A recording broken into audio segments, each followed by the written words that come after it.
देशभरात नीट परीक्षेतील गोंधळ, विविध प्रवेशपूर्व पात्रता परीक्षांमधील गैरव्यवहार आणि आता टीईटी परीक्षेचा पेपर फुटल्याच्या गंभीर प्रकारामुळे लाखो विद्यार्थ्यांच्या भविष्याची खेळ सुरू असल्याचा संताप व्यक्त करत महाराष्ट्र विधानसभेच्या पावसाळी अधिवेशनात महाविकास आघाडीच्या आमदारांनी विधान भवनाच्या पायऱ्यांवर केलेल्या आंदोलनाचा पाठिंबा दर्शवत अमरावती जिल्हा युवक काँग्रेसच्या वतीने अमरावती येथे तीव्र निषेध आंदोलन करण्यात आले।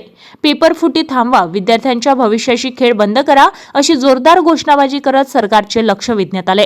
या आंदोलनात जिल्हाध्यक्ष राहुल येवले, कार्याध्यक्ष अनिकेत ढेंगडे, प्रदेश सचिव व प्रवक्ते अक्षय राऊत, नगरसेवक व तालुकाध्यक्ष वैभव वानकडे, प्रदेश सचिव उत्कर्ष देशमुख, प्रदेश सचिव परीक्षित जगताप, प्रदेश महासचिव नितेश वानखडे, सागर कलाने, नितीन काळे, मयूर देशमुख, पियुष मालवीय, सागर गोडबोले, गौरव चौधरी यांच्यासह शेकडो युवक काँग्रेस पदाधिकारी व कार्यकर्ते मोठ्या संख्येने यावेळी उपस्थित होते।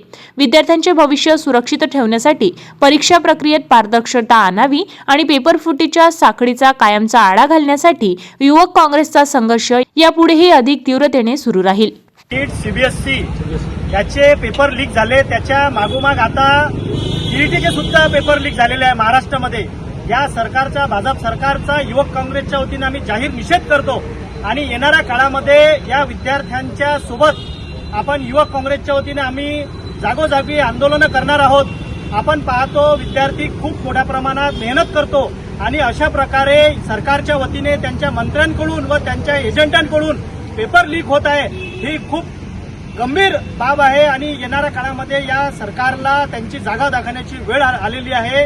यासाठी युवक काँग्रेसच्या वतीने आम्ही तीव्र आंदोलन इथे केलेलं आहे आणि या सरकारचा, भाजप सरकारचा आम्ही तीव्र निषेध केलेला आहे। धन्यवाद।